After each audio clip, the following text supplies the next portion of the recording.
Welcome back. This is the third panel. I'm Eve Blau, the moderator of the third panel. And this panel is about the planned and the unplanned. So the concern of this panel is with the complex and intertwined relationship between planned and unplanned processes of urban environments, in urban environments, actually. And the central question that will be addressed by the panelists from different disciplinary perspectives, from different geographies and professional practices is basically, what is that relationship and what should it be? Now, I want to say a few words just about the topic and frame this session a little bit. It's very often the case, as we all know, that official city plans are not realized in their proposed forms. Plans are by definition projective and propositional. They tend to be aspirational, no matter their claims to pragmatism, and they are always political and always contested, as we saw in the last panel. In order to be realized, therefore, they require some buy-in from stakeholders, but they also have to adapt to realities on the ground, including informal practices and patterns of human behavior that are deeply embedded in the social and built fabric of urban environments. As a result, planned change inevitably produces unanticipated outcomes. So what is the relationship between the planned and the unplanned? In the early 20th century, when planning, or town planning as it was called at the time, first became a professional practice and administrative function of government in Europe and the US in particular, its purpose, the purpose of planning, was to control urban development in the interests of the common good by imposing a modest amount of order and providing infrastructural support to direct and encourage private and usually speculative development of the urban terrain, and to do so without challenging the bourgeois sanctity of private property. It was planning and remains a system that has always left considerable wiggle room for unregulated, unplanned interventions. In fact, I would say that even the most rigidly prescriptive modernist plans, with their rationalized grids, their rigorously zoned land uses, and robust infrastructures, seem to not only enable, but also to accommodate comfortably a great deal of informal and unplanned extra-legal intervention and activity. In other words, the relationship between planned and unplanned urban processes is neither dichotomous nor oppositional. Instead, it is one of entanglement and interdependency. It is even symbiotic. Now, in recent years, and this is what we will be looking at in this panel, that relationship has begun to morph in ways that we don't yet fully understand. The effects of economic liberalization and globalization, and new patterns of migration are seriously challenging normative planning methods and destabilizing the processes by which they operate. In many parts of the world, as we'll see, urban processes are predominantly informal and unplanned. And in general, I would say, in both the global south and the global north, one thing that does seem clear that is happening now is that new actors are determining the economic and spatial organization of cities. In particular, multinational corporations are assuming roles that were previously played by state and local governments. Together with investment banks, they are financing urban development around the world. In the process, planning is taking a back seat to private development. One could call this the informality of the powerful, as opposed to the informal practices of subsistence and survival of the powerless. As a result, the ways in which cities are being organized, managed, and built, and the political processes by which their long-term social agendas are set, are being radically disrupted. These conditions give rise to a series of questions that are the subject of this panel. They include, what are the planned and unplanned dynamics in cities today? How do they structure life and opportunities for urban dwellers? How can we act on that knowledge? And in particular, how can we begin to think projectively about restructuring that relationship in ways that might give increased agency and opportunity to the less powerful members of society? Each of our panelists will speak to these issues from their own disciplinary perspectives and will draw on their own practices in a range of different urban and geographical contexts. Our first speaker is Edgar Pieterse. Edgar Pieterse is an urban scholar and writer who holds the South African Research Chair in Urban Policy at the University of Cape Town in South Africa, and is the director of the African Center for Cities. His research is rooted in sub-Saharan Africa and focuses on urban development politics, everyday culture, publics, responsive design, and adaptive governance systems. These concerns and sub-Saharan Africa will be the focus of his talk today. Ana Elvira Vélez is an architect based in Medellin, Colombia, and is a professor of urban and environmental processes at URBAM, Universidad EFIT, Colombia. I tried. In Medellin, she has been involved in the extraordinary and much celebrated regeneration of the city, where she has also designed collective housing and public space, about which she will talk today. And our third speaker, who is in the ether, is Ricky Burdett, who will be actually joining us by video, I believe, and various other remote means. He unfortunately had a conflict that came up in the very last minute and was unable to be here today. Ricky Burdett is a professor of urban studies at the London School of Economics, where he directs the LSE Cities and the Urban Age program in London. In addition to teaching and publishing, he's involved in regeneration projects across Europe, and he was chief advisor on architecture and urbanism for the London 2012 Olympics, and architectural advisor to the mayor of London, who was Ken Livingstone at that time. And his presentation today will focus on London and will draw on that experience. So please join me in welcoming the panelists and our first speaker, Edgar Pieterse.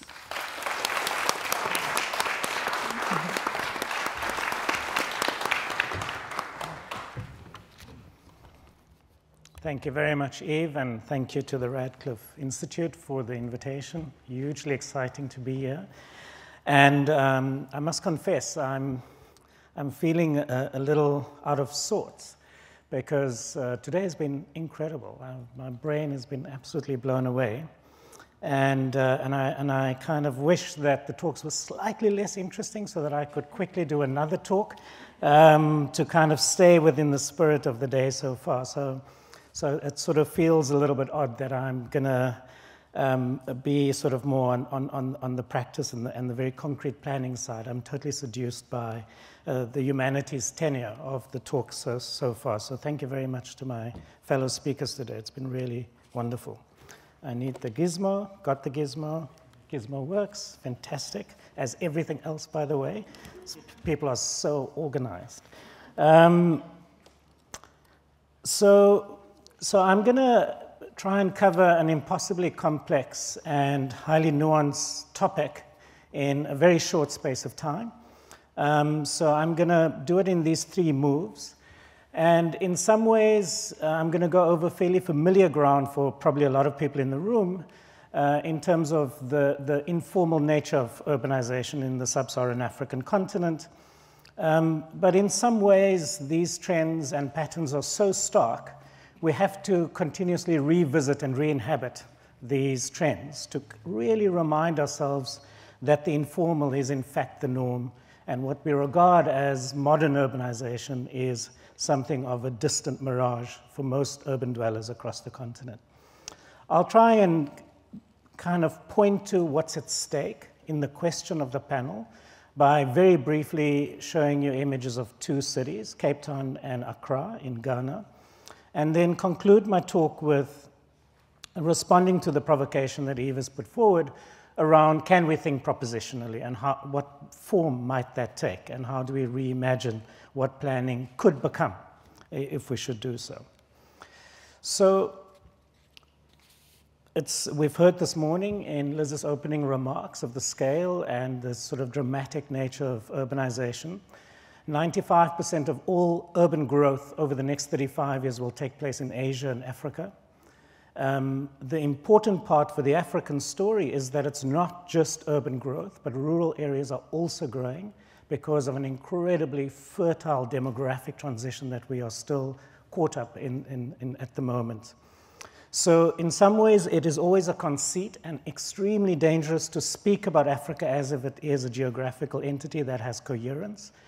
This is work that I did with the African Development Bank and the OECD 2 years ago, where we tried to build a typology to try and at least begin to help us think through the incredible diversity across the continent. The detail of this is not so important. The last row shows you the number of countries that fall into each of the categories of the typology.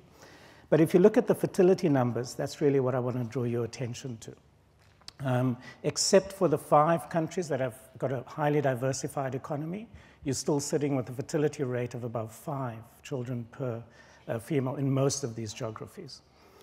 And of course, very, very low incomes per capita. The structural element in the African story, and that drives a lot of the informality we're concerned with, is the labor force.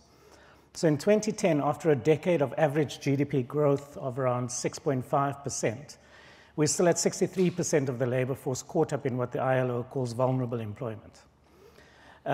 This is, oddly enough, it's a different statistical category to the idea of informal employment. I can talk about it in discussion time, but if we shift register and look at informality, you will see that from the selection of African cities there, which is a gendered breakdown, that it is by far the predominant and the normal condition for how people, adult citizens in urban areas, access economic life and livelihoods. However, it is not unique to sub-Saharan Africa. It is a condition that, in fact, is more pronounced in East and South Asia, as you can see from the data, or South Asia from the data there, but also Latin America and other geographies of the global South. The point, though, that is important to keep in mind, because urban living is expensive, is that wages are both extremely low and they're highly erratic. So it really complicates the livelihood strategies people need to deploy to keep a toehold in the city. Now, what's going on there? Despite impressive GDP growth, we're seeing a very bizarre phenomenon in Africa where there's a disconnect between what we've come to expect as a kind of conventional evolution of economic incorporation. So there is no industrial middle being built. We're going straight from agricultural economies into services-dominated economies. And so if you look at the decade and a half of high growth, it is only in the services sector in sub-Saharan Africa where any employment creation happened. This is a disaster because we are going to treble the labor force in the next 35 years, from 460 million people in the labor force to 1.2 billion, on the back of a dynamic where the African region is only 2.5% of the global economy, so it has no bargaining power within the rules of the game of how globalization is impacting on the continent. So unsurprisingly, living informally and living in slums is a predominant condition for most urban dwellers in sub-Saharan Africa, with significant exceptions being South Africa and the North Africa region. So very briefly, if you look at how people live, if you look at how people work, informality is the predominant condition. What that means, though, from a planning and a policy point of view is that it translates into a real fiscal problem because we've got a very small tax base as a result of this condition. So if you don't have a revenue stream, where do you amass the resources to begin to respond to the physical manifestation of this? And to give you just a glimpse of what this means in real terms, we did, for another piece of work we did, we tried to work out what is the per capita spending power of public authorities in various African cities. South Africa has a very devolved fiscal system, so you can see it's an outlier in these comparisons, but the next city after Johannesburg and Cape Town is Addis Ababa, and it is only $91 per capita per annum, right, per annum. So, and you can see the comparator to London or to Seoul to give you a sense of what the order of magnitudes are here in terms of how we respond to these conditions. So, in this kind of context, of course, master planning and land use control take on a distortionary role, right, because of the predominance of informal systems of livelihood, economy, and settlement, and these plans tend to be incapable of seeing that in the way that Dilip spoke about optics of perception and what can be seen earlier. Urban regulation is comprised, of course, of multiple systems of control, rule, and mediation, and there's a very, very dense and almost impenetrable logic of coexistence, symbiosis, and competition. It is not kind of, the notion of symbiosis might purvey a certain elegance, but it is a rough business of intense power differentials and conflict, and it is pretty brutal in a highly gendered way. This, of course, means that in a larger context of political and governance reform, there is this demand on states to perform the ritual of formal systems of democratic rule, whilst, of course, the real mechanisms of running the city, of running neighborhoods, is all about deal making, right? And it's kind of really beginning to understand what those practices and institutional manifestations of routine deal making is, that I would argue is at the heart of what this alternative reading of planning's potentialities might be. Now, last year we convened everyone in Quito, and of course everyone arrived and no one could get in. That's an inside joke for people who attended the event. The logistics wasn't anywhere near as efficient as Radcliffe's, and as a result, most people spent half a day queuing to get access to the event. But this, of course, was meant to be the moment where we were going to confront the real city as it is emerging with all of its complexity around the world and begin to put forward a proposition about how to respond. The framework, unfortunately, was kind of the same old, same old. The development story of basic services and so forth was seen to be the ideal outcomes. The levers for change were these institutional reforms at the national level, legislation is required, and the means for delivering this new vision was all about territorial planning and urban design. And that design question I can come back to in the discussion time, but kind of planning being elevated as the critical intervention point to deliver the urban century, if you will. Now, this wasn't that particularly helpful because what it fails to do is to confront this, what I call the real city. But it then, because it fails to do that, it still reduces these emergent dynamics in the city to simply being an expression of dysfunction.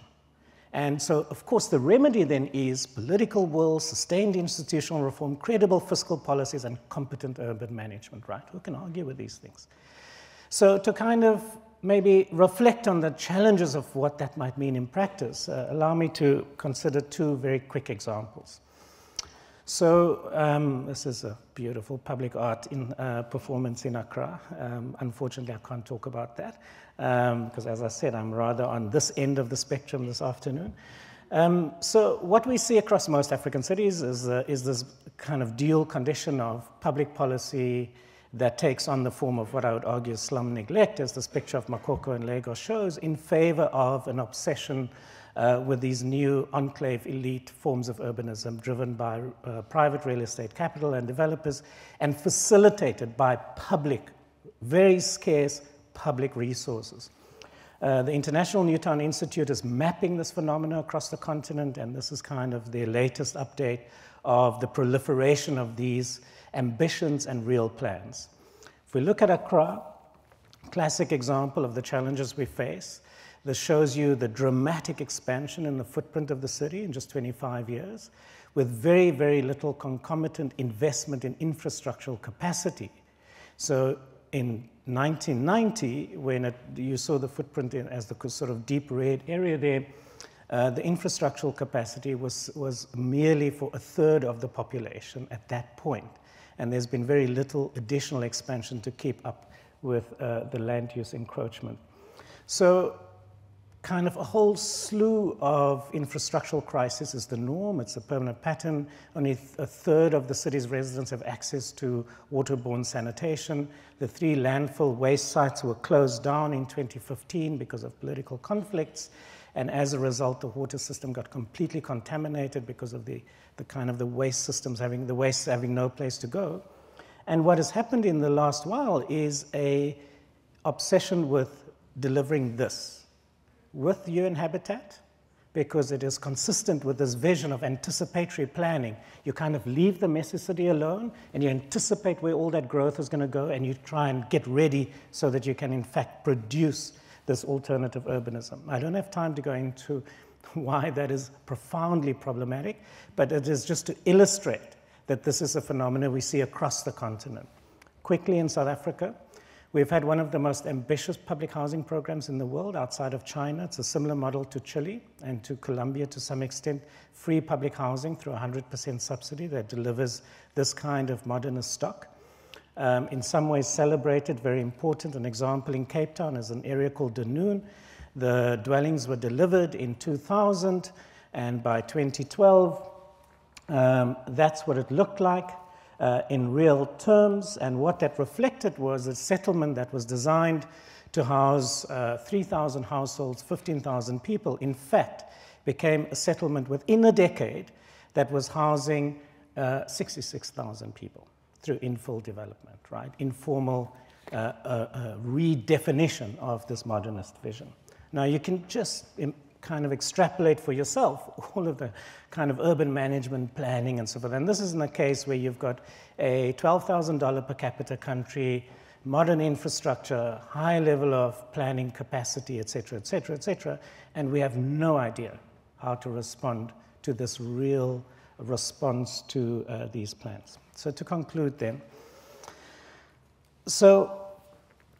So firstly, I think we shouldn't abandon the idea of planning. Obviously, it makes no sense. But maybe we can reanimate or recast what we mean by planning and think of building a different set of vocabularies and practices, right? So the spatial framework idea remains critical.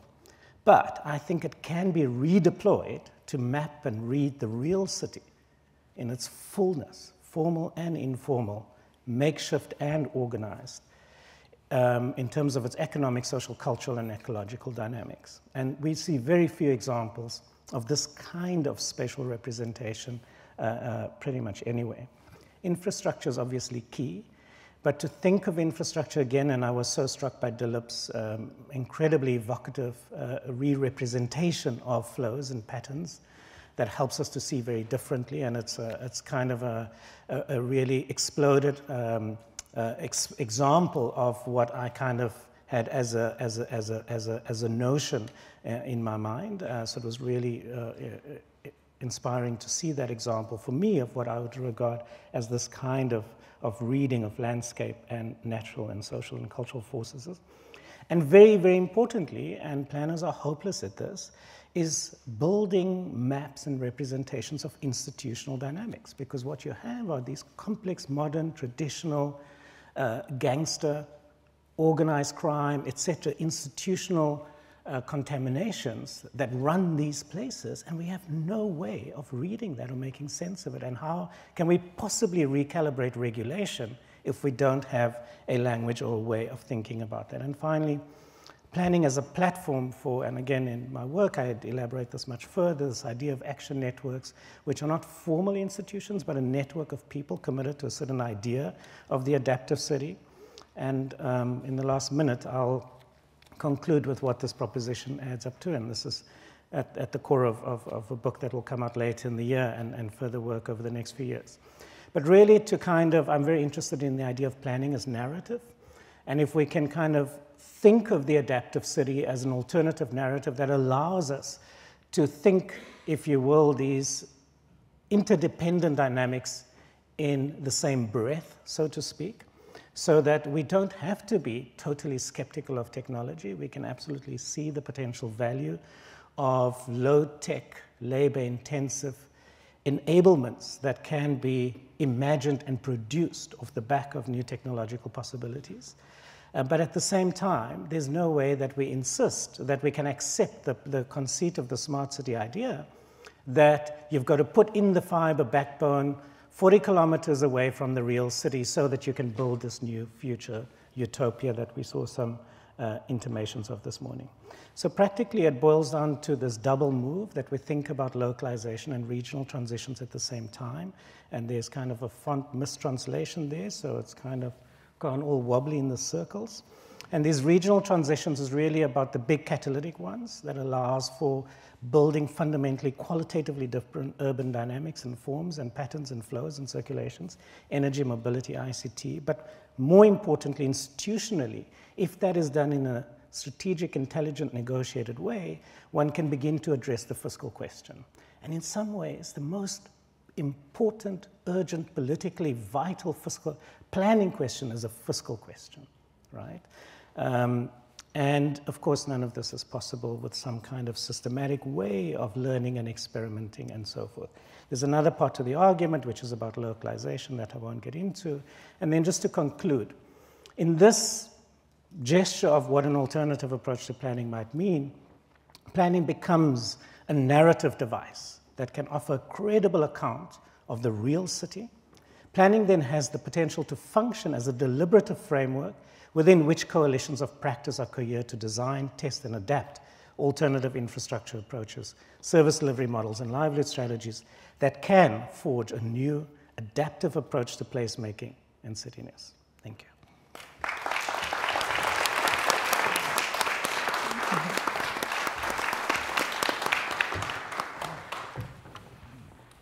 Good afternoon. I'm very thankful for the Radcliffe Institute and Liz and all her team to having me here. It's been a pleasure to hear all these thoughts today, and I'm almost the last one. Last but not least, there's another one, so please bear for the next 15 minutes. I've called my presentation Intermediate Spaces, and I will be talking about housing, because housing is probably one of the biggest elements that build up our urban cities. And we will see this in the context of Medellin. Social housing in Colombia is planned either by the private developer or the government by building mass-produced housings on sites outside of the city or high-rise buildings in urban areas, and of course, with no understanding of context or habits of the inhabitants. Most of the times, housing solutions seem to be concerned with a problem of quantity and not of quality. So let me understand, what does this mean?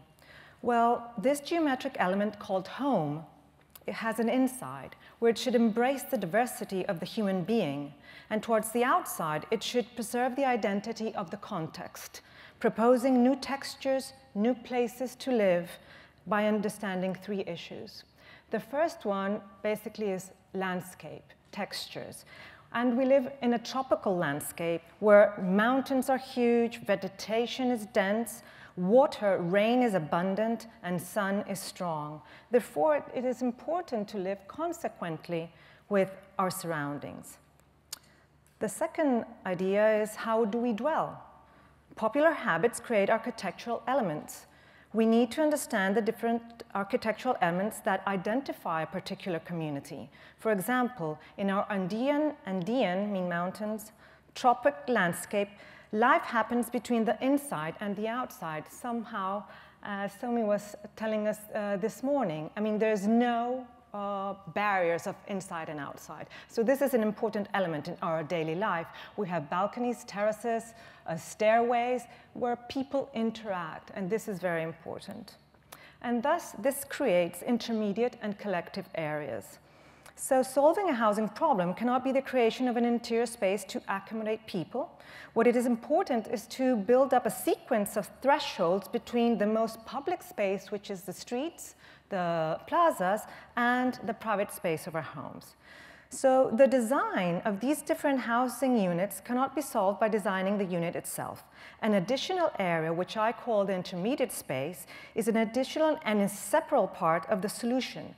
We find eaves of roofs, corridors, balconies, terraces, stairs, bridges, and aerial walkways. All of these spaces contribute to the building of sustainable communities and become the texture of our landscape. In this brief conversation, I aim to explore ways in which design can influence housing typologies, enabling the unplanned to happen. These design issues are capable of hosting the rituals of collective and individual life experiences in housing schemes in the city of Medellin and the region of Antioquia. So we will see 3 cases. 2 of the cases in the city of Medellin, one in the periphery, in the borders and the outskirts, one in downtown, and the other in the region, because region is becoming a very important issue when we talk about our territory. And in 3 cases, we will see different timeline regulations, different actors, and of course, how this unplanned situation of the inhabitants take into understanding this new place and take an appropriation of it.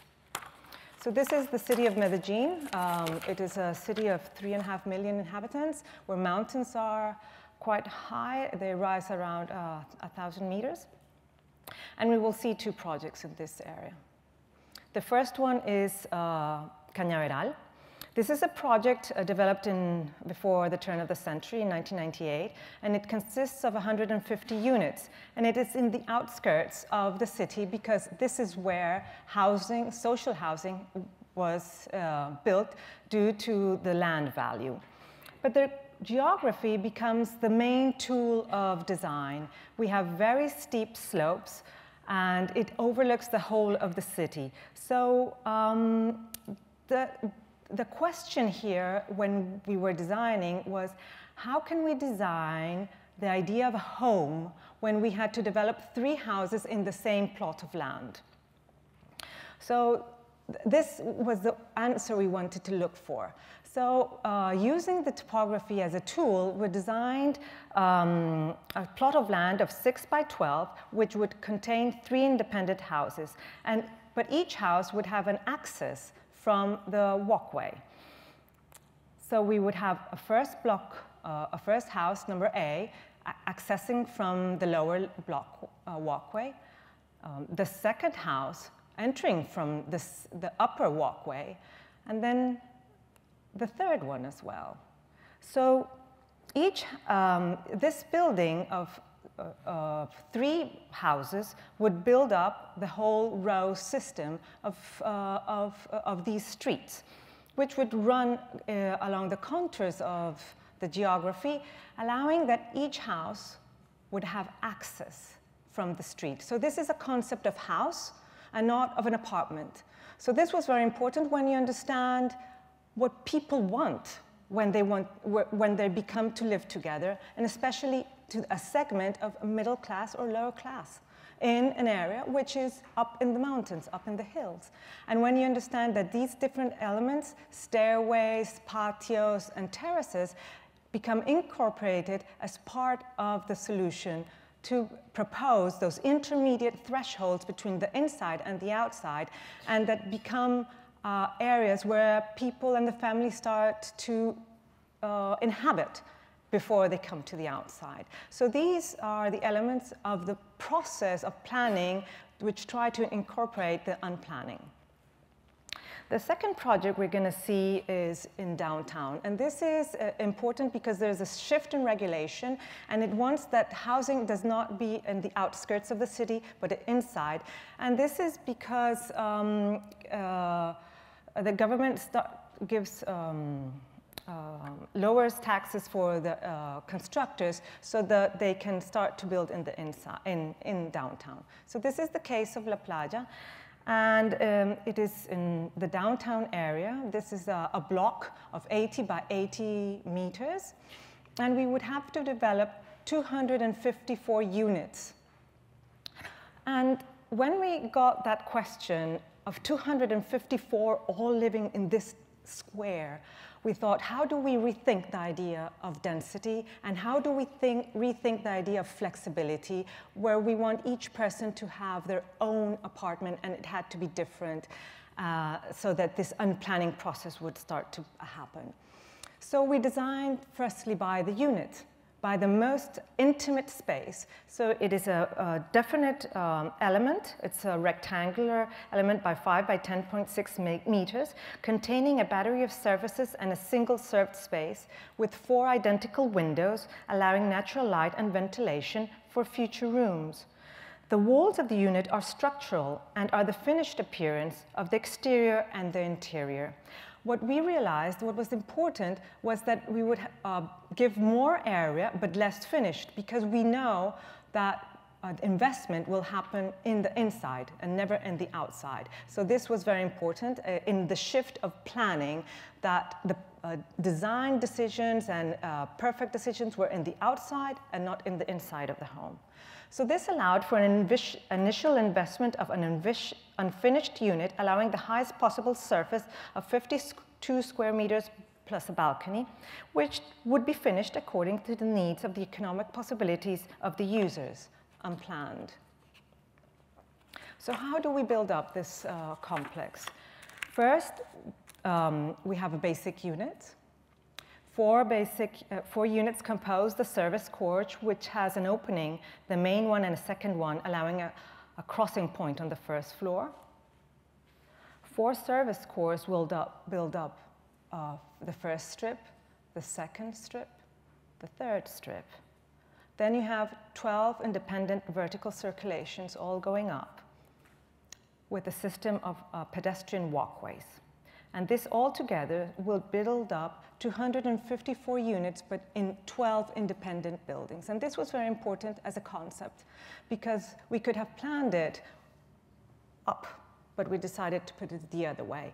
And in the horizontal system, we allowed that 4 different buildings would appear instead of having 1 or 3 different ones in going up. So this was very important.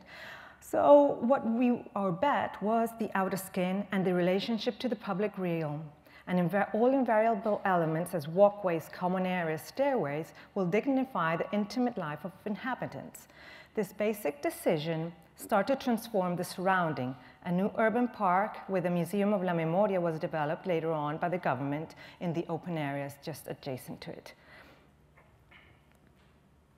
The open walkways, pedestrian walkways, are the extension of the activities of the house. A neighborhood seems to arise where children are going to play in the outside. And this photograph really brings me the idea of neighborhood, where you see children and people looking out, being part of the city, and this is very important for us. And finally, each unit inside has a unique family, each one building their own home, allowing for the unplanned of the process to happen. And now we will go to the state of Antioquia.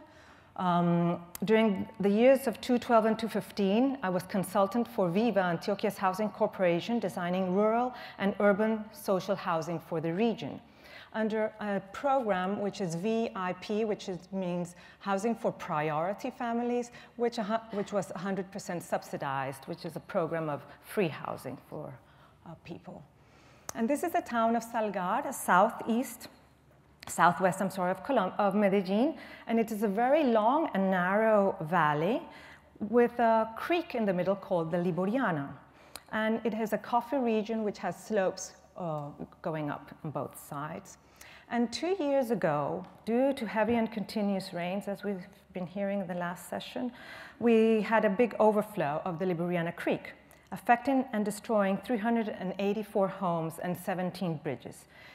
In response to this, there was a reconstruction project built between a partnership of the public, the private, and several foundations, and as well with all the community, all the families to build up their homes. This process took 2 years to take place, but what was very important was the definition of where along this very narrow and long valley to find the appropriate sites. So 2 sites were detected, and inside of Salgar, and the third one, which is this one to the left, is in the rural area. But I'll talk about the middle one, which is La Habana. The site had an irregular geometry, has a small plateau based on the base of a steep mountain on the upper side, and behind a row of existing one-level houses and next to a recently built sports facility. It then descends with a steep slope towards the main road at the bottom of the site and to the creek to the far right. If the plan was to build then 42 houses, the question we asked ourselves again was, how can we give the idea of entering a home with this idea of a street? And the second thing we wanted to try to answer was, what was the appropriate density for a place where we had to reconnect people who had a tragedy and were coming to a new neighborhood? So this was kind of, how do we address this idea? And to address this, we designed a project made, okay. The one before, we saw 3 strips of buildings, but each strip of building was designed by a unit called the gallery. So if the inside was developed with the regulations that were asked by government, we bet on proposing a collective area, which is at the outside, which was a common pedestrian street or a balcony or a porch, which would allow this interaction of the old neighborhood with the new neighborhood to happen. So planning would happen with the families to understand how their belongings would come into their homes. So that was planned, that took place. But what was important was the outside, because we gave this kind of porch with a little bench, but by allowing this bench, concrete bench to appear, it allowed people to use the space as they really wanted it, and an identity happened. So you see chairs, you see vegetation, you see afternoon talk, you see children playing, or they're looking after, like if this was a huge crib. People observing, looking down, and this is our bet. I mean, we want to build up communities where people interact with the building. So we plan to a certain point, but then it is important that the unplanned, but we know it's part of the process, takes place. So these are the buildings in the situation today, looking down into the valley, but we consider that it is from the inside that we have to plan the context. I mean, you work both scales, but it is important, this relationship from one side to the other.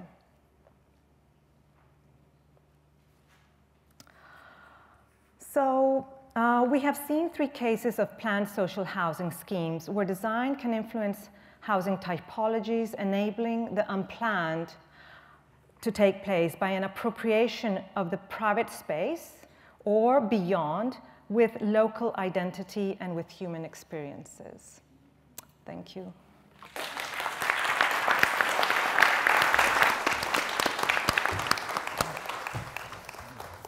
It's Ricky. Ricky, welcome.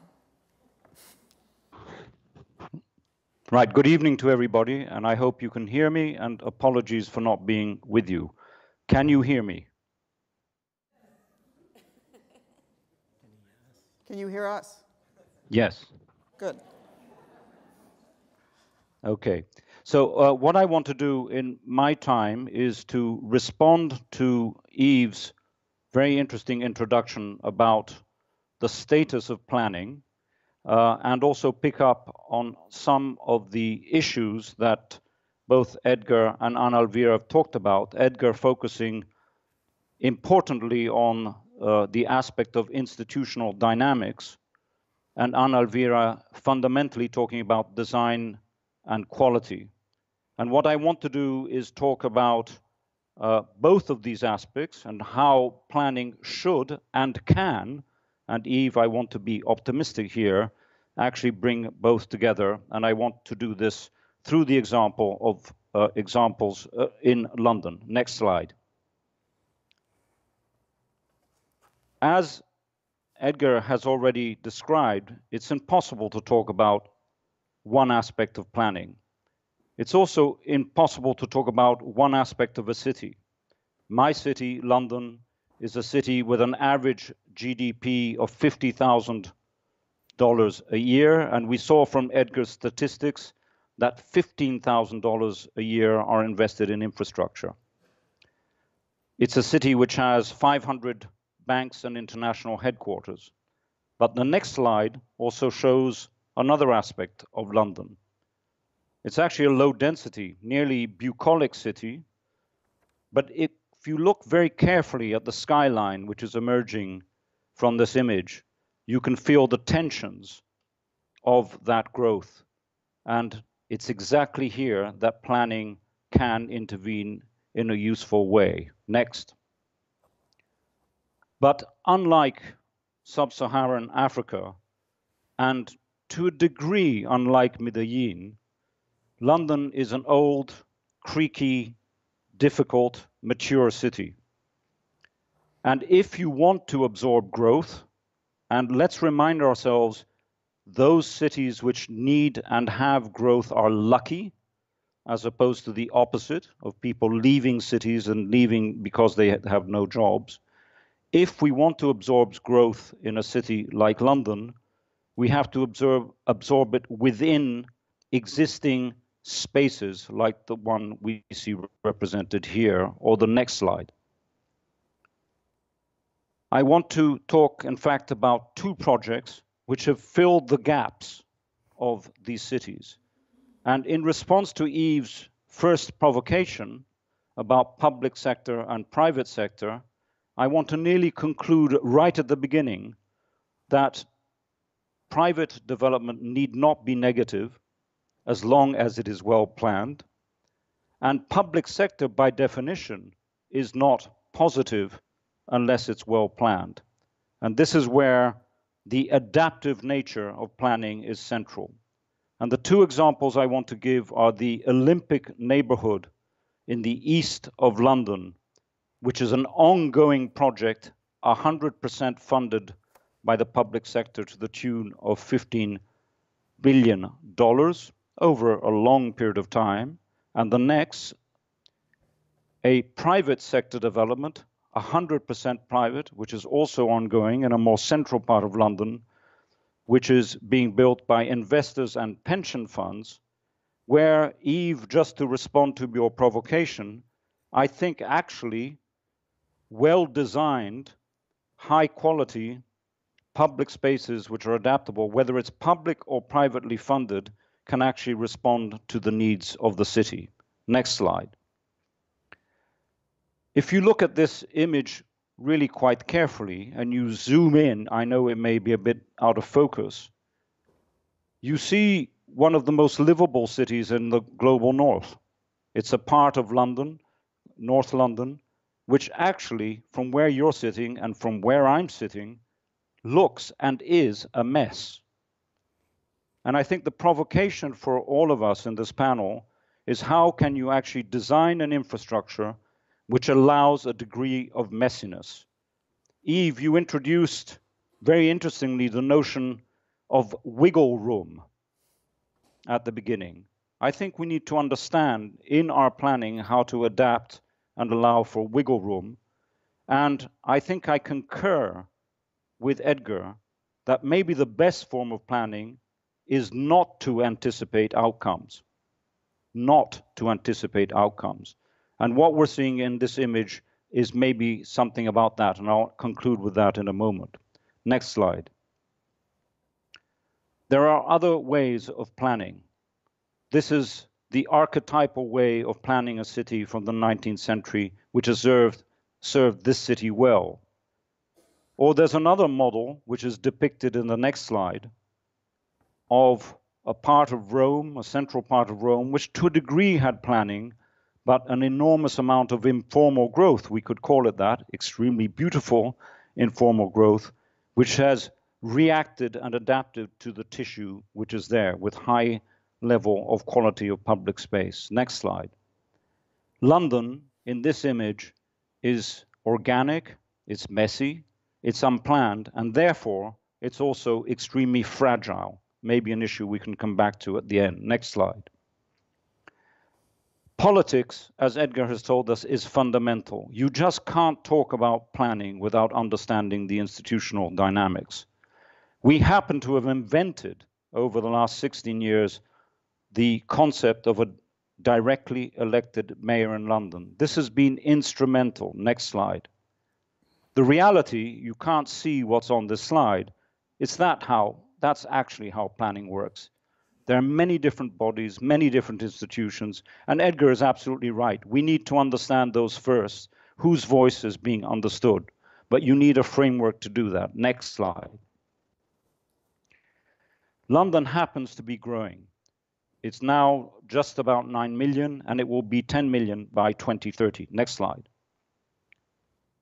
But there is a policy in place which says that London cannot grow outside its boundary. That's a very strong planning act from the 1940s, which has imposed a limit and therefore reduced sprawl. I think one of the most intelligent forms of planning that I know. So where do you grow when you have the need to accommodate 1 more million people? Next slide. Well, you find the gashes, the open spaces that you have. Next slide. And this has meant that London is slowly but firmly moving east, where many of the ex-industrial spaces are. Next. And the London plan, we need not go into this in detail, focuses on these two things. Keep the city within its limits. You need a powerful political structure to do that, but allow and encourage development along the areas that you need to. Next. Particularly in areas which have available land, like the 2 examples I'm going to talk about in the next part of my talk. Next. The King's Cross development and the Olympic Quarter, both located in slightly central but peripheral areas of London. Next. To understand London, and this is responding to Edgar's request in a good way, you need to understand what the real city is. This map shows in red where the people who are most deprived in our city in this decade of the 21st century are, and in green are most affluent. You can see a split between east and west and between periphery and center. Summarizing it very quickly, it is the east that is the most deprived. If you did this map in Paris, and perhaps in Boston, you would have a completely different diagram. You need to understand the structure within your working before you employ mechanisms to solve it. Next. So our 2 areas are actually in some of the most deprived parts of the city. Next. When London, by mistake, won the Olympics for the 2012 event, if you remember, New York was the strongest candidate. The first decision that was made, let's put it in an area where we can do good things with the $15 billion of public money. And let's try and not make it into a ghetto, but make it into an integrated piece of city. This is exactly what Elvira has been talking about. How do you, at the scale in her case of housing, create streets and connections so that as the city grows up around it, or as you integrate it with it, it does not stand alone as an isolated ghetto. Eve, this is the planning you've been talking about, which is negative. The one that actually creates what is on the left and not what is on the right. Next. What happened in the site of the Olympics, you could see it there circled in green, is to take a site which was a railway, disused railway lands, surrounded by strong sense of community, but literally cut off from its surroundings. Next. That's what it looked like. Next. And that's where my fridge and everyone else's fridge in London was dumped for many, many years. Cities have back spaces. How do you foreground them is the issue. Next. It's a place surrounded by strong migrant communities from different parts of the world and different ethnicities, very rich. Next.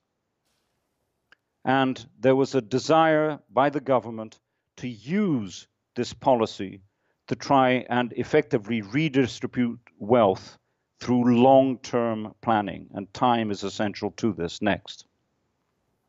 So this was the vision. These are the visions that we all hate. It's an image of a sort of perfect, seamless community fixed in time. What I want to say in the few minutes that I talk about this and the next project is how can you try and actually work against the grain of fixity of the image that you see here. Next slide. Well, this is an image of Fridge Mountain during the Olympics itself. A nice park with a stadium behind it. Next. But you'll also remember the slide that I showed you that the site was totally isolated from its surrounding. It was a railway goods yard. So the first chunk, in fact, roughly $1 billion of the money from central government was used to create 37 bridges, links, connections between this empty hole and the rest of the city. In other words, it's the beginning of that adaptive process that we've been talking about. Next. The design I don't need to go into in great detail. The most important thing about this slide is that I hope, and it's not because it's out of focus, but because of design intent, you can't see the edges of where the site begins of the Olympic site and the rest. It sort of looks like the rest of messy London. Next. And significantly, the way in which the planning was conceived was not to do it all in one go, because that is unrealistic, not to start at one end and go down to the bottom, not to start where the value is near the railway stations and then build out, but to actually do it in a piecemeal way, which reflects, again, the reality, as Edgar called it, of the processes of city change. Next. This is how many parts of London have grown for the last 200 years. Next. This is what the Athletes' Village was like. This is what was the Athletes' Village, and the picture taken yesterday in what is part of the residential community, which is roughly 50% affordable and 50% market rental, known as the East Village. Next. There are schools, there are institutions at the heart of it, which serve not just the new residents, but those in the surroundings. Next. There are 6,000 jobs created in what used to be the Great Media Hall. Next. Even the great swimming pool designed by the late and great Zaha Hadid, next, which was symbolic and had 17,000 seats during the games, next, is now where for $5 anyone who lives in the neighborhood can actually use as a literally community pool. Next.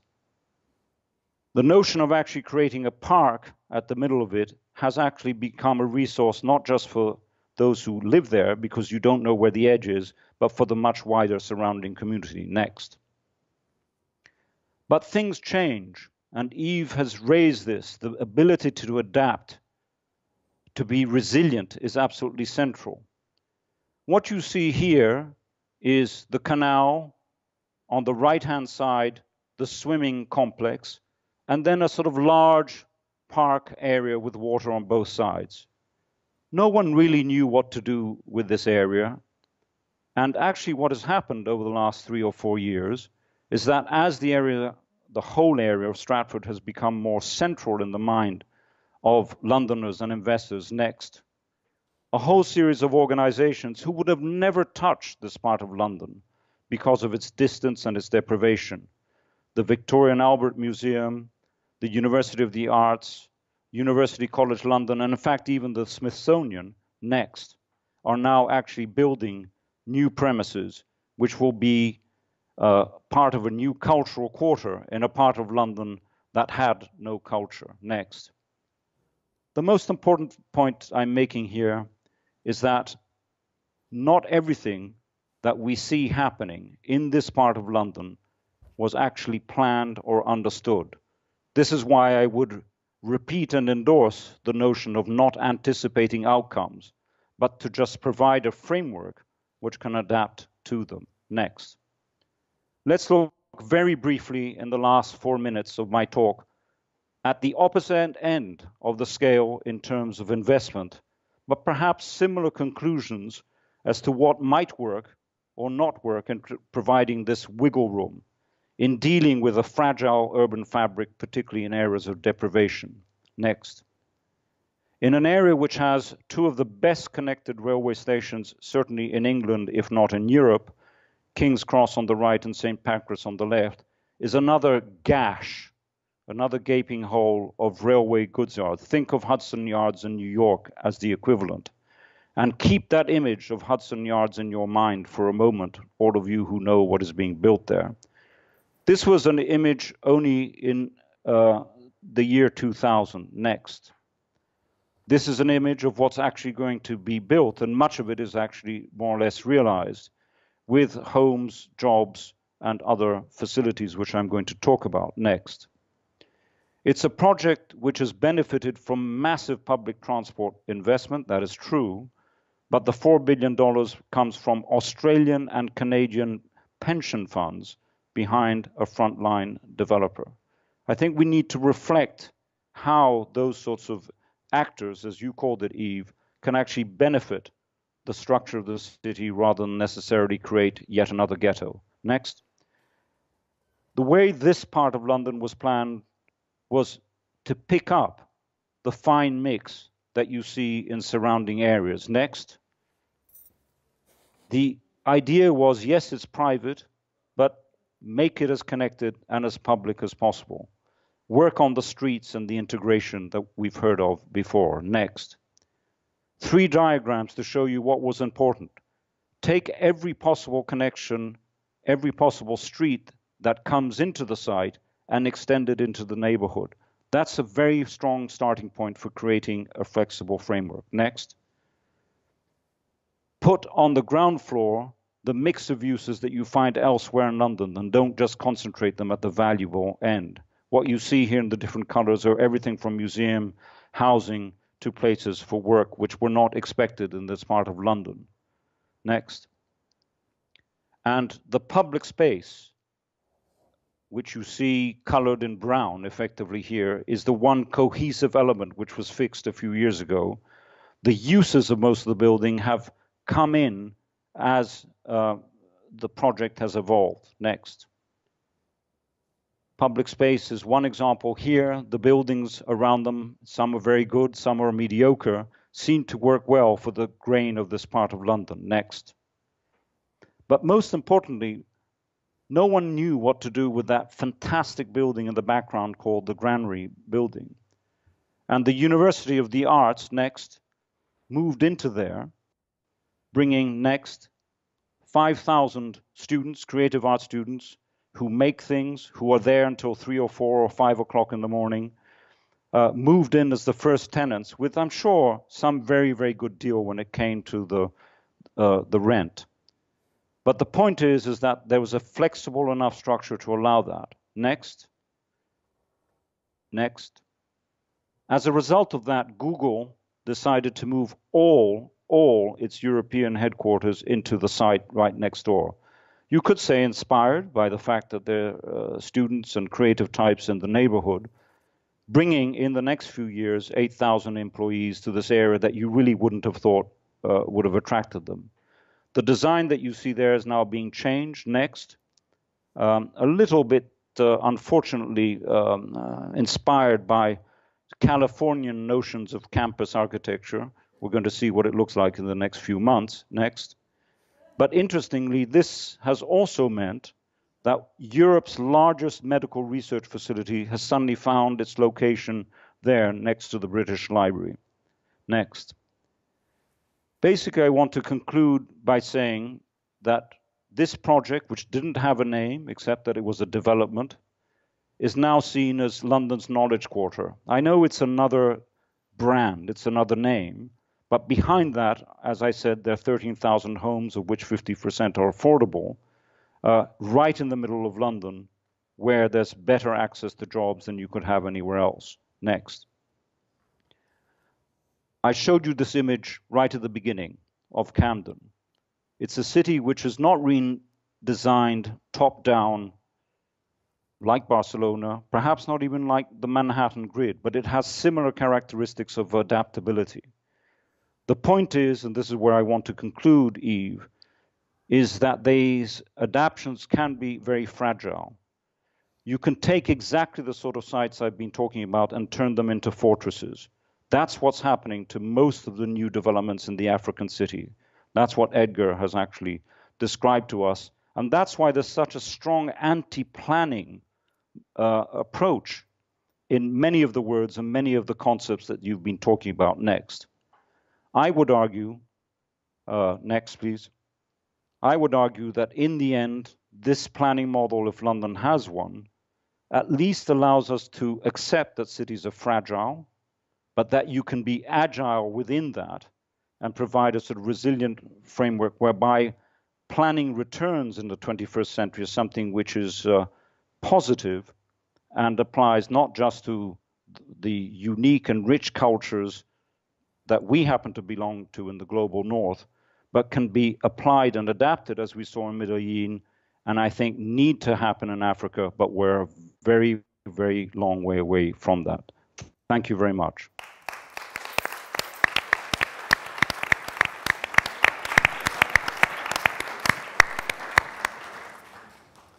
Thank you, Ricky. Can you hear me? I can hear you, and I think I might even see you. Or you might even see me, I don't know. Hi. This was wonderful. Three really fascinating presentations, and each one actually very different in terms of context, obviously, also in terms of scales and in terms of actors.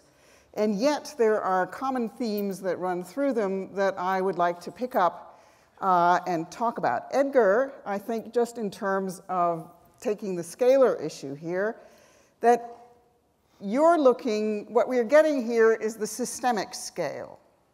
And sort of what the larger systems that actually structure society that include structuring the urban environment.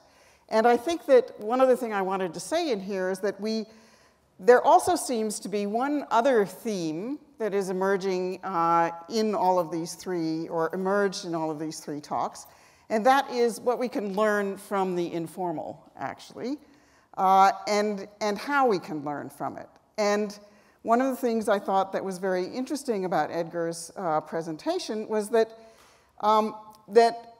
as he put it, the informal and the unplanned processes and practices are constitutive in both senses of the word, in meaning that they're composed of, and they also have the power to give organized existence to something, that they are constitutive of human settlements, but also of broader economic activity.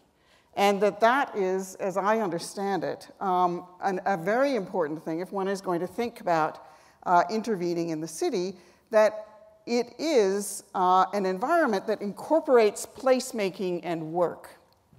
And that the planning potential of informal practices is this creation of employment. And the issue, it seems to me, that you were talking about is the scaling up. How does one scale that up from this sort of small-scale interventions to institutionalize these processes and these relationships while still retaining their flexibility? And Anna, the scale of your project was much smaller, and actually, but what's so interesting about it is that the same issues pertain at these different scalar levels. So this is about social housing in the city and the region, public and private projects that open up a relationship, or that have an open relationship between the planned and the unplanned, and particularly you identified interstitial spaces, these sort of mediating spaces, thresholds, I think you called them, where the public and the private overlap, that provide spaces of opportunity. that these are, and if we're thinking now in planning terms, that planning is about the public and the private, that it's these spaces of where these things become blurred, that some form of communal space has the potential to develop. And Ricky, fascinating projects, publicly and privately funded. I think that your model of fragility, agility, and resilience is something very, that applies to all of these projects. And I think that one of the things that I found interesting in some of the terminology that you used, that flexible spatial frameworks, and I think you used that term, allows them to be shaped and adapted and reappropriated through relatively informal processes. And so what's happening here is that formal and informal are becoming very relative, and so that the boundaries between them are actually very fluid. And I think that there's also a common vocabulary here, that the techniques and processes are of appropriation. These are words that everybody used, I think. Adaptation, flexibility, agility, resilience, hybridity. And there are a couple of things that I think are interesting out of that I'd like to pose as a question or something to talk about here. And that is this, fundamentally, what we've been looking at is this relationship between the planned and the unplanned. And while these informal processes have tremendous potential, everyone has mentioned the importance of having a plan, that you need to have a plan. You need to have a plan in the sense that you need to have a concept of what you're trying to do, of what your objective is, and there has to be some kind of agenda there. And so I wanted to throw that out and see if you wanted to comment on that. You want to start? You can start. Well, Eve, I think it's important to understand, well, as I see it, that plan, the concept of having a plan, is also a concept of defining a physical definition of a space. And that's how I understand it. And the unplanned, for me, is the people who come inside and the interaction. So that's how I understand plan and unplanned, because you have a definition of how do you want uses, spaces, whatever you want to call it. But it is important to understand that people come in, and it is the interaction of that planned idea, how people are able to develop the rituals, their understanding, and as Ricky was saying, it allows that this framework of the planned has to allow this unplanned of the social. So I understand it as a hardware and a software. It's something, and they do have to come together all the time. You cannot think of them as separate elements, definitely. I don't know if that is. So slightly, yeah, so I guess the idea of the plan, and as I suggested, to connect it to the notion of narrative, and maybe that also useful connect back to the broader thematic of why it is helpful to have the humanities and the social sciences talk, is that, of course, the plan goes to the heart of knowledge and control, right? And so in a lot of the contexts that I'm interested in and that I work on, it is the absence of the circulation of knowledge or the deployment of certain kinds of knowledges that allows a very, very small elite to extract rents and make crazy profits and essentially render the very same plan redundant, right? So there's a politics of knowledge that I think is very important. So I'm very attracted to the idea of the plan, in that it allows us to bring transparency to a set of processes that unfold that structures the deployment of capital. And I mean capital in the broad sense, both the meager savings of the street trader and the strategic opportunity that the pension fund has spotted in whatever new development is taking place. And so, so I think that it is important, if we continue to invoke the idea of the plan, that it provides a rationale and a democratic discipline to effect transparency, which then enables a different kind of conversation to take place.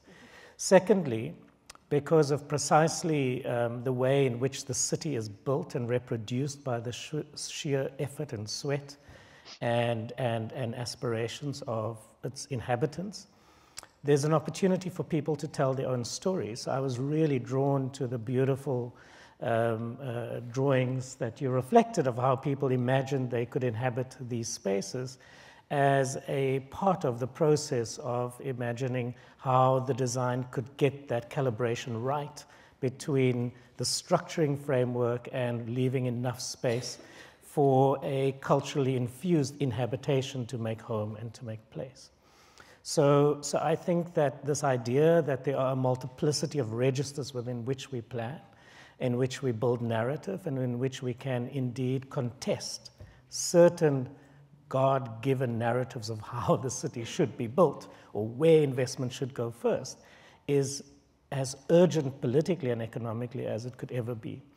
And just the last point I want to make is that one of the things that I struggle with is this really difficult, often unintended confluence of interest between the need for obscurity on the side of the deal makers, the big deal makers, and the effect of a really staid, top-down, inwardly looking bureaucratic mentality that treats the plan as an artifact that is the only guarantor of public autonomy or authority, right? Even though it doesn't get implemented, but the amount of effort bureaucratic planners spend in many African local authorities and so forth to perfect the plan, they know it's not going to be used, but it's kind of the only vestige of an attachment to authority that they have, serves the deal makers very, very well, right? And so there's also a need, I think, to kind of radicalize the idea of the plan so that we can render strange these incredibly dysfunctional practices.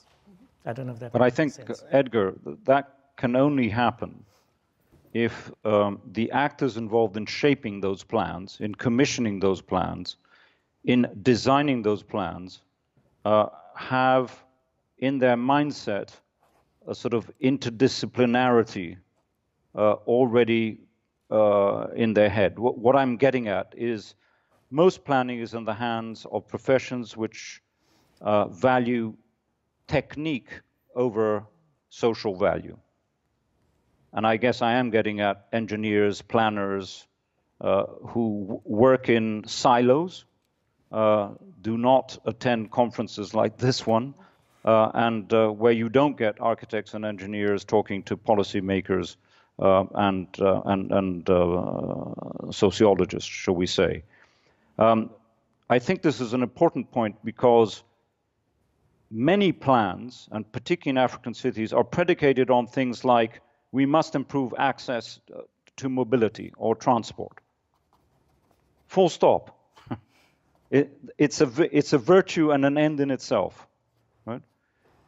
If you look at the London plan that I showed you very briefly, and if you remember the inequality, the deprivation map, the London plan can be summarized in one sentence: to take the red areas, the deprived areas, and redistribute them across the city and not have an area of concentration. Therefore, all the technical investments, transport, broadband, better schools, universities, education, are deployed as part of that project. Right? And I think that is something that would be interesting to perhaps speculate on, whether that's possible outside, let's call it some mature elite government examples like the ones I've been talking about.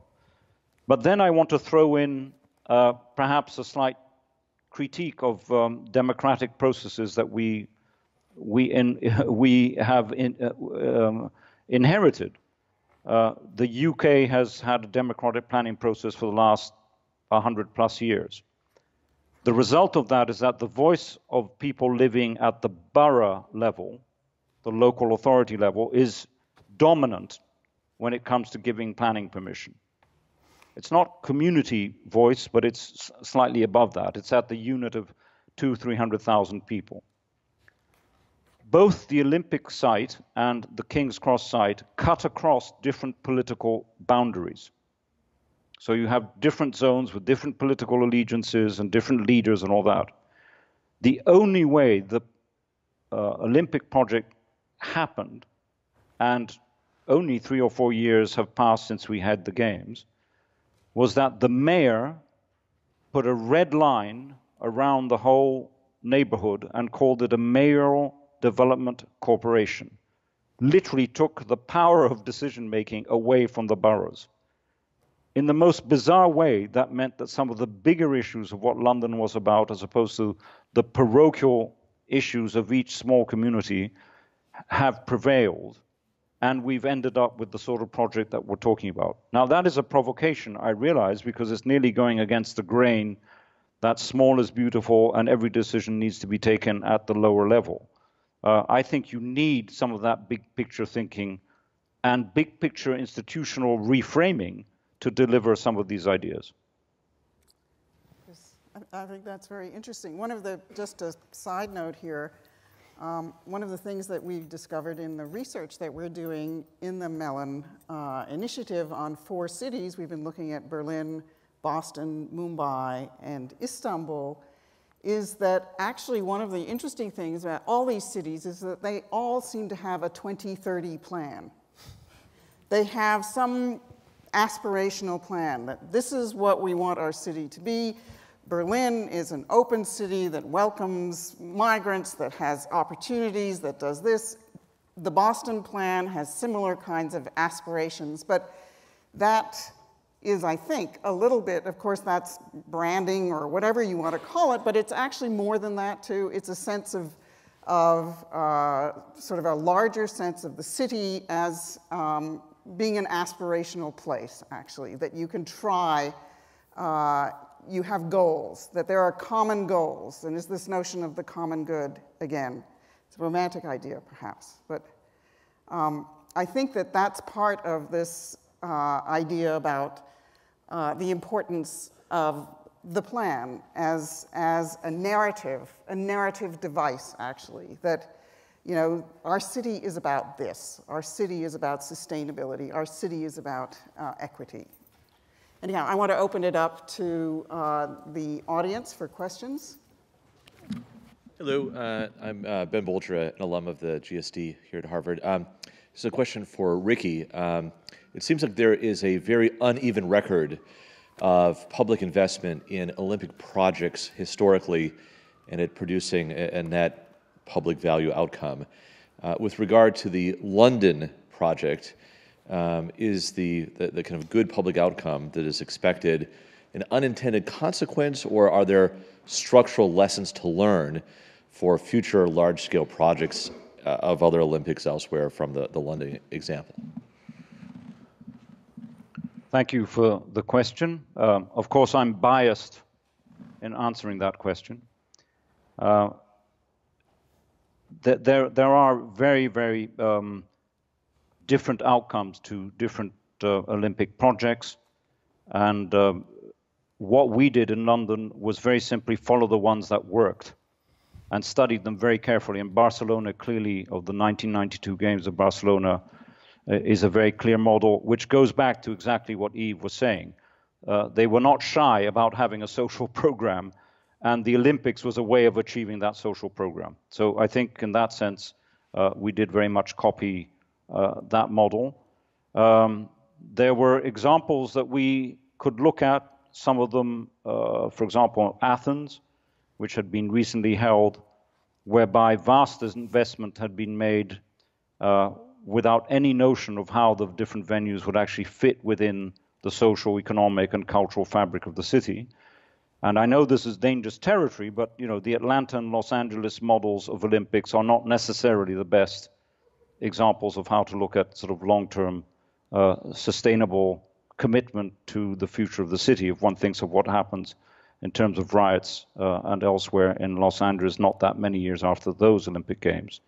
I think in terms of using the London Olympics to do what it's trying to do, we can't claim in any way that it's just the London Olympics project. It fits into a much deeper, longer-term thinking of how government can intervene, going back to Edgar's point, to redistribute wealth and actually create greater equity across the surface of the city. So this was an example, and I'm told by a number of serious economists at the London School of Economics, so it must be true, that we accelerated the regeneration and possible equalization of London by around 70 years as a result of this process. But it was going to happen anyway.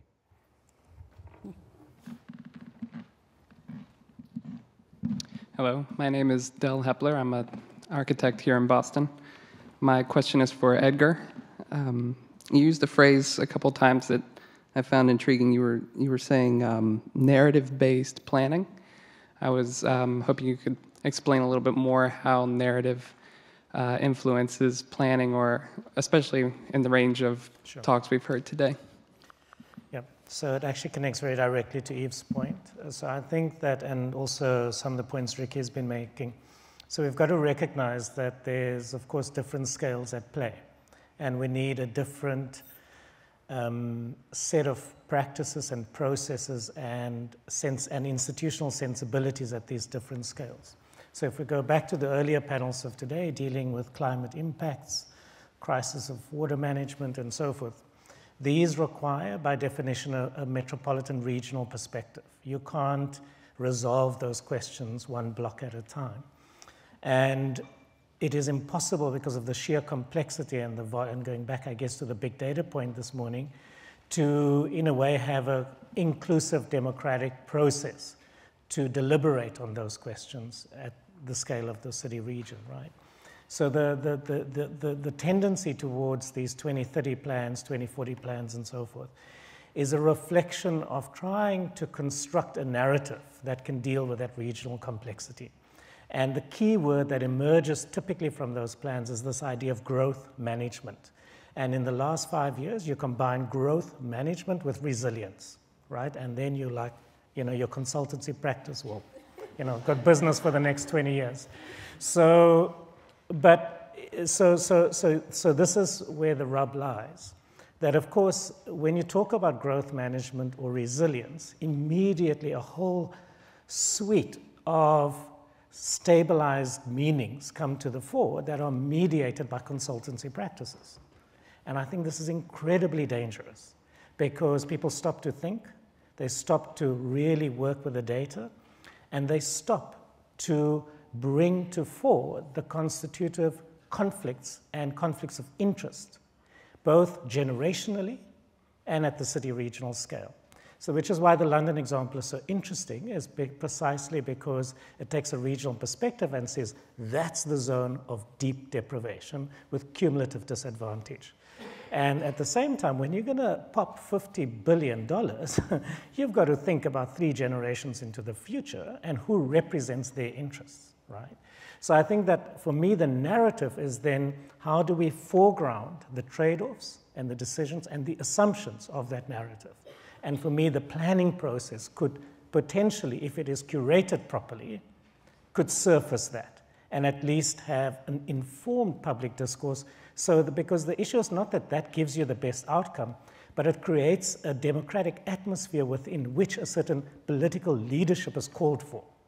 And that's what we need, is the politicization of planning, and that the right kinds of pressure points are applied by a plurality of interests. And at the same time, at the local level, for me it's very clear, if I look at Accra or I look at a slum in Cape Town or so, that people's kind of social reproductive needs are what all of us aspire to and want, as our kids in a good school, not being exposed to sexual predators, being able to access good quality food, have energy security, et cetera, et cetera. So this is not rocket science, we know this.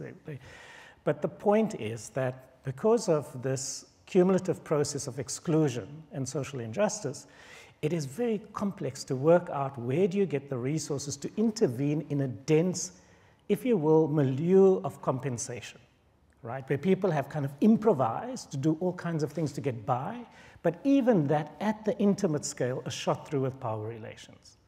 So how do we build a way of opening up those logics through the voice and the practices and the experience of people who live there, who constitute that reality, and animate that in a pedagogic way for them to imagine other possibilities and other ways of doing. And I think we're at a very interesting cusp where if you look at what's happening in East Africa with microgrids and energy systems that is working off M-Pesa, which is a mobile phone, a dumb mobile phone financial system that is enabling new microgrids to be operated by slum dwellers themselves, right? So, and that's one example. So the point is that planning in that context is about making legible a narrative people have of how they get by, but also if one animates it, which is the planning part, in a creative way, one can build new imaginations of what that neighborhood could become. And so narrative, I think, works at different scales in different ways, but you need very different pedagogic techniques to build that narrative and to build it critically. Thank you. If resiliency also means pulling back in the not so far future, like Miami or Lagos or, for that matter, London, as the seas get higher, so you're going to lose some land, you may not have the space or the infilling like you just explained. You're going to have to go somewhere or go up. What type of planning is at least being conceptualized to try to do? A Dutch solution only buys you some time. If the seas keep rising as projected, we have time to plan for that, but it still means you've got to go somewhere with a lot of people that have been displaced, or a lot of facilities such as sewer plants or what have you that are going to be displaced by this activity. I mean, Dilip is in the audience, so there's no way I'm responding to that question, right? So I think that, so Enrique will have things to say about this because the LSE Cities Center runs an expansive research program in different cities on questions of climate adaptation and resilience. But just to say very briefly that, of course, there are the big events in terms of the large climate impacts in the form of sea level rise and the consequences. But of course, a more critical and important aspect of that is the immediate climate variability and the way in which that impacts in a highly disproportionate way on the most vulnerable in the city, which of course are the poorest people who live in the most precarious environmentally sensitive areas. So I think it is very important, it's the only point I will make, that we don't slip into a discourse that this is something that allows for anticipatory planning over the long term, right? The devastation is happening now. Ricky? Well, I mean, again, there's so many other people who know more about this than I do, and probably in the room. And the difference between mitigation and adaptation is central to this very intelligent question.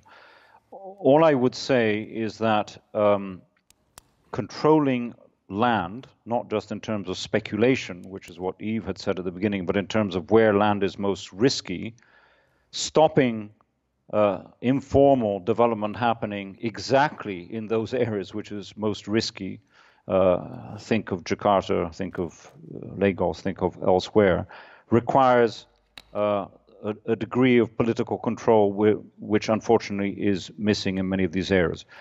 Referring to the point that Edgar has made about our work is certainly an intelligent and well-planned form of high-density development must be the answer to this because of the critical mass and also the structural solidity, but also being pragmatic and realistic about it. The best example I know is the whole redevelopment of the waterfront area in Hamburg called Hafen City, where basically it's acknowledged that there will be a 5-meter devastating flood at some point in time, and therefore the city has actually been designed in such a way that only garages, depots, and a degree of retail is in that lower level, landscaping and much else, actually some of it incredibly beautiful, but it doesn't stop the city from actually expanding into the port area and making it a very important addition to the city, but taking completely in mind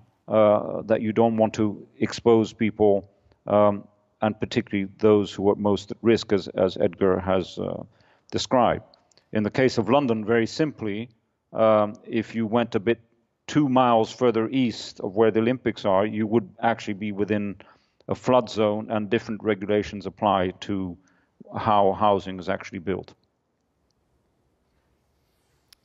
I think that our time is up. We can continue conversations at the reception. I think there's a reception following. And I want to thank our speakers, and I want to thank our audience, and I want to thank Radcliffe and Liz Cohen again for hosting this event, and thank you very much.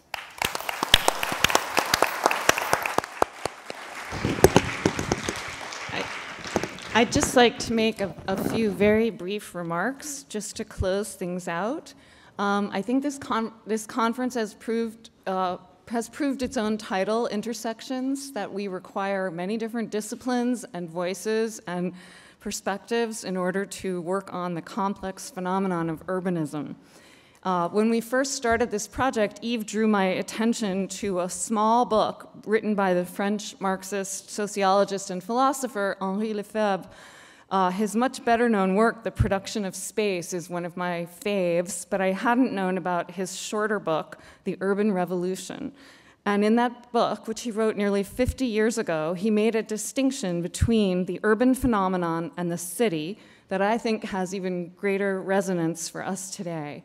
According to Lefebvre, the city is a term that attempts to designate a clearly defined, definitive object, a scientific object, whereas the urban, he says, is pure form, a place of encounter, assembly, and simultaneity.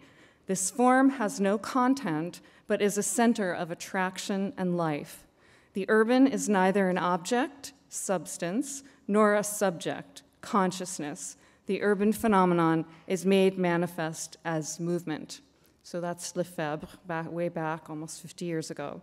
I hope this conference has helped us to think together about how to approach this dynamic, moving target of urbanism in the global age, issues in which we all have a stake. Before we close, I would like to thank all of our speakers. I would like to thank the Academic Ventures staff, especially to Jessica Vickland, the Director of Events at Radcliffe, who handled all of the logistics for the entire conference, and the entire events and facilities teams at Radcliffe. I'd like to thank Becky Wasserman, who's the Executive Director of Academic Ventures, who did so much to support us in putting this conference into place. And then last, and certainly not least, I'd like to thank Dean Liz Cohen for the tremendous support that she gave to the Mellon Initiative when it first began 4 years ago. It's been a very rich, valuable experience for all of us, and I think this conference was the right culminating event. So thank you for being with us. Now my turn to ask you to help me thank the organizers who did a really terrific job.